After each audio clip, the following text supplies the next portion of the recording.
Hello mga kumarites, ayan at Monday na naman at pasukan na naman nga po ng ating estudyante. Kagabi nga po ay ginawa ko na yung aming binili na DIY nga po na pang dishwashing liquid. Binasa ko nga po yung instruction at pinagsusunod ko na nga po kung saan yung unang ilalagay. Pinood na nga rin po ako ng video sa YT kumarites bago ko nga po ito gagawin. Yung una ko nga pong pinanood ay gumamit nga po sila ng mainit na tubig. Tunawin nga po itong mga ingredients. Pero mas marami nga po akong napapanood na gumamit nga lang sila ng tap water. 13 liters nga po yung kailangan na tubig pero ang ginamit ko nga lang po ay 11 or 10 lang ito. Dahil pang personal use lang naman ito kumarites para nga po makatipid kami sa aming dishwashing liquid. Mag DIY nga kumarites ay kailangan nga pong gumamit ng gloves para nga po hindi masyadong mahawakan yung mga ingredients na inilalagay mo sa tubig. So talaga yung kailangan mong gagawin kumarites ang halu-haluin nga po ito hanggang sa mag-dissolve nga po yung mga inilalagay mo dyan. Rest ko lang pala ito ng 10 minutes. Pagkatapos nga po ng 10 minutes ay hinalo ko na nga po ulit. May instruction naman kasama kumarites yung binili kong DIY na dishwashing liquid bago ko nga po ito gagawin. Siyempre, kailangan nga po yung balding gagamitin natin ay malinis. Ito na nga po yung pinakamahirap na part kumarites dahil kailangan nga po natin ito ay mekos-mekos. At dahil matigas nga po siyang ihalo kumarites dahil sobrang lapot nga po nito. Pero kailangan tuloy-tuloy nga po ang paghalo niyan kumarites para nga po ma-dissolve yung mga nilagay nating mga ingredients. Ayan at tingnan nyo naman kung gaano nga po ito kalapot. Abay daig mo pa ang nag-exercise nito kumarites. Parang siyang madaling tingnan pero mahirap nga po itong ihalo dahil matigas. Dahil may extra nga po si Jowa kaya pinagpahinga ko na nga po siya. Ang last ko nga pong ilalagay ay yung pinaka-flavor nga po nito. Ito ay calamansi. Instruction nga po ay kailangan mo munang ihalo-halo ng maayos bago nga po ilagay. Alas 11 na nga po ito ng gabi kumarites bago ko nga po ito ginawa.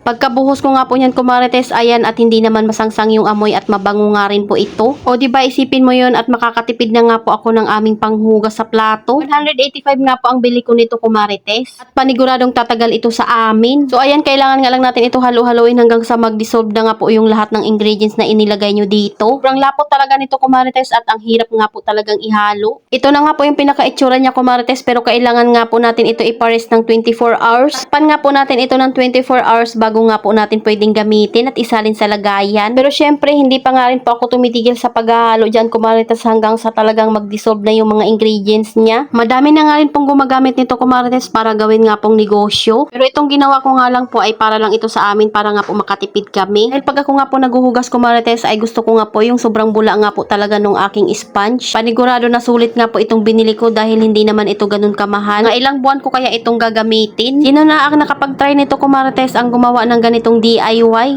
at ibinibenta na nga rin po sa kanyang munting tindahan. Yun naman kumarites at malapit na nga pong magmadaling araw. Madami din kasi talaga akong ginagawa kaya wala nga po akong halos time na gumawa nito. Tatakpan ko nga lang po ito kumarites para nga po maitabi ko na at titingnan nga natin ito bukas kung talaga namang mabula ito. Ito nga po yung ginamit kong sandok doon sa aking DIY nga po kumarites. Tingnan nyo naman kung gaano nga kabula ito. At yung gloves nga po na nakalagay sa aking kamay. At yung amoy niya nga kumarites ay mabango din naman at hindi nga po masangsang sa ilong. Dahil dati nga kumarites ay meron nga po akong nabiling dishwashing na hindi nga po mabango at masakit nga po iyon sa ilong. Ayan at sobrang mabula na nga po siya. Linis na nga po ako ng aming lababo kumarites dahil gagawa na naman nga po ako ng yelo. Dahil yung ginawa ko nga po kahapon ay naubos na. Para kinabukasan ay meron na naman nga po tayong pangbenta ng yelo. Ayan at hindi pa nga rin po talaga nawawala yung pinakabula ng plastic. Kasi yung ginamit kong gloves para doon nga po sa kamay ko. Pagka kinabukasan nga kumarites paggising ko ay talaga namang tinanghali na kami ng gising. Kaya naman ang ginawa ko nga po ay inutusan ko na si Sia na magsaing dahil ako nga po ay magpaplansya pa ng uniform nila. Nakabukas na nga po yung tindahan namin pero may nakalagay nga po iyon na close dahil bumalik nga po ako sa pagtulog. Napuyat nga po ako nung paggawa ng dishwashing liquid at paggawa ng yelo. Kaya naman bago nga po ako bumaba ay magpaplansya na muna. Gamitan nga ni Jowa ay ginawa ko na nga pong plansyahan ng uniform. Kaya nga ako mahihirapan sa pag-upo para magplansya. Hindi ko na nga rin po kailangan ng kabayo-kabayo para nga po makapagplansya ng uniform namin. Yung bunso nga po namin ay naliligo na. Madalian na talaga ito kumarites dahil wala na nga po talagang oras. Kumakalam na nga rin po yung sikmura ko kumarites dahil hindi pa nga po ako nagkakape. Pero syempre kailangan ko nga po munang unahin itong aking mga gawain. Kayo ba kumarites, kamusta ang inyong Lunes? Ano yung mga ginagawa nyo at plano nyong gagawin pag Lunes po? Itong araw talaga yung pinakamarami kong ginagawa. Dahil dagdag gawain po talaga itong pagpaplansya. Hapon nga hindi pa rin ako nakapagtupi at nasa upuan pa lang namin yung aming tupiin ng buong isang linggo. Naglaro kasi na naglaro yung mga anak ko doon sa labas at nagbabike nga po sila. Menton at nagbobola na nga rin. At dahil malapit nga lang po yung extra work ni Jowa dito sa amin maghapon ay pumupunta nga po doon yung bunso ko at nakikain na nga doon. Dahil last na nga po itong aking pinaplansya ko Marites, pagkababa ko nga po ay magtitimpla na nga po ako ng kape. Aba syempre hindi pwedeng mawala ang kape sa umaga at kailangan na nga rin po natin silipin yung ating ginawang dishwashing liquid dahil sakto naman nga po ay 12 hours na nga po ang nakalipas pero hindi pa nga po ito pwedeng gamitin. Ayun lang muna ko Marites, salamat sa panonood, follow for more, God bless us at sana i-share nyo na nga rin po itong aking video.